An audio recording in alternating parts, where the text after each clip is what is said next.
Right, so as I said, so I've been working in the privacy area for a number of years. In particular, I was part of the team at LSE that led the report on the government's proposals for ID cards, so I'll talk a little bit about how that happened. But what is particularly interesting is something that we've noticed in that in the past few years there's been a real change in public attitudes to issues of privacy and then some of the related issues in terms of consent. You will have seen this was last Friday, the secret database of employees, building employees who you basically don't want to hire. That's a particularly interesting case because that was clearly against all forms of the Data Protection Act. You're not supposed to have databases that are kept secret. People should know about it. So that's the kind of the bad case. But that was front page news, I think, in The Guardian and some of the other newspapers. And so something has happened where all of a sudden stories about databases, I mean, effectively it's a story about database containing details about people, suddenly become the kind of thing that becomes a front page news story. That was Friday. On Saturday, the front page of The Guardian revealed police data bank on thousands of protesters. Again, all of a sudden, privacy has become the kind of issue that appears on the front pages of newspapers rather than in the back pages or just in the technology sections. Backlash forces U-turn on sharing of private data. So the government had been proposing to change the law so that different government departments could share data between themselves to improve public services. It was a particularly badly drafted piece of legislation. Huge backlash from civil liberties organisations and also from some of the people who'd initially been encouraging government to do this. So Jack Straw announced last week that actually we perhaps want to come back and think about this and do it properly. Again, it's a major news story. Here's something from, I think, another newspaper. If my information is not safe with the doctor, who is it safe with? So the security of the data, the personal data, again becomes an issue.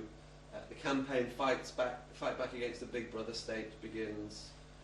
And then even the use of things like CCTV cameras and the rights that government, particularly local governments, have for using that data.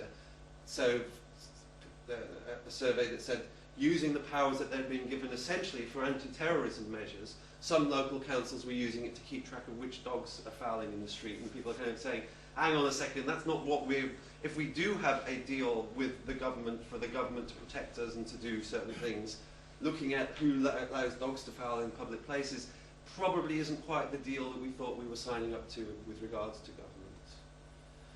This is a quotation from Gareth Crossman from Liberty. He wrote a report in 2007 saying that the last decade has brought many threats to personal privacy. However, over the last 2 years in particular, growing nervousness in Westminster, the media and wider public opinion suggests that the time may be right for broad and balanced debate about this important democratic value about privacy. And what I find particularly interesting is this idea that he says it's in the last 2 or 3 years. He was writing in 2007, and the debate about ID cards started in 2005. Now, it might just be because we were involved in the debate about ID cards that I'm trying to see connections that perhaps aren't there. But certainly, if you look back on the literature about privacy being covered in the media, it very rarely gets mentioned as kind of front-page news stories, but it has become front-page news stories in the past few years. So I'm going to suggest that there is some kind of a link. Not that we caused this sudden transformation in terms of how society is doing it, but perhaps this started off a discussion that is an ongoing process today. So that was the slides that I kind of prepared coming up here. Just before we came out, was looking at the online news. First of all, the Health Department data practices are sick, frowns the ICO. The Department of Health has been told by the Information Commissioner's Office and the British Medical Association to improve the way it looks after patients' records. So it's still today's news. And then if you've seen, Google has decided that it's going to serve up behavioral ads. So if you use Google Mail, you get advertising targeted on the email messages that you receive. But that's for a sign up to Google Mail. What you're now getting is that also your browsing habits will give you targeted adverts as well. And Tim Berners-Lee says, ooh, don't like this, this is not really what the internet was supposed to be about. So again, this was literally 2 o'clock today. That it's becoming an issue that, again, people are starting to talk about and starting to report about. When Facebook had its about turn over its terms and conditions, again, major coverage in newspapers, which you wouldn't have had 10, 15, 20 years ago. Looking back at some of the academic literature on privacy, they do talk about things happening and about it being covered, but nobody mentions at least being front page news stories. So it's clearly something that's much more of an issue that's become more recently. So how has public opinion evolved? Certainly I want to suggest that a big player seems to be there in terms of getting public interest was the debate about ID cards. So a little bit of history. In 2005 at the election, the Labour manifesto said we will introduce ID cards including biometric data like fingerprints, backed up by a national register and rolling out initially on a voluntary basis as people renew their passports. Interesting terminology. What do you mean by voluntary when you renew your passports? Most people understood that to be, it's time to renew my passport. Do I want an ID card? Yes, no. What the government decided that meant was, you don't have to have a passport, but if you do want to have a passport, then you also have to have an ID card. Because that was a nice, straightforward way of rolling out the scheme to everybody, because everybody who has a passport over 10 years will have a new passport. So there was a big parliamentary debate about that. So it's based around the National Identity Register, a single centralised database, using biometrics, face and finger, ideally providing online verification so you can use your card in all sorts of places to verify who you are. The database will also have an audit trail of all of those verifications, which is an interesting privacy concern.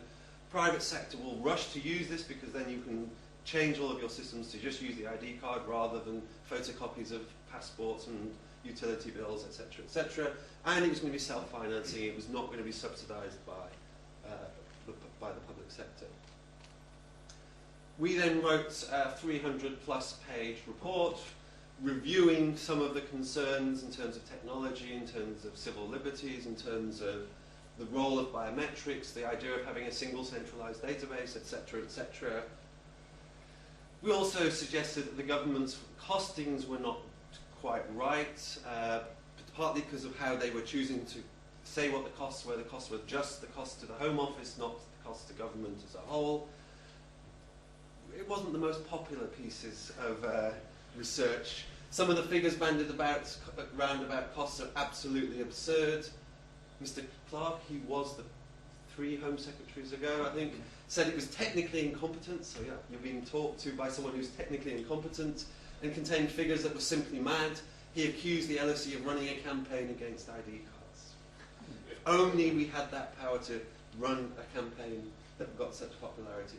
So this was a cartoon that the Times Higher Education special did.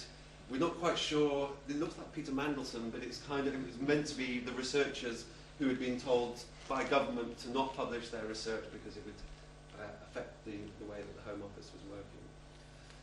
No to ID, which is the main opposition group to ID cards, has been doing a number of surveys over time asking basically this question. Government's proposed the introduction of identity cards that in combination with your passport will cost £93. From what you have seen or heard, do you think this proposal is a good idea, bad idea, etc.? In 2004, before the Act was introduced, because there had been a previous version of the legislation, 81% were in support of ID cards, based on not really knowing what it was. As the LSE report came out, which was June, July 2005, the support has effectively started dropping as people know more and more about what is involved. People are becoming much less supportive of this as a good idea. Not identity assurance, a technology that will allow you to verify your identity in various environments, but the specific scheme that the government is choosing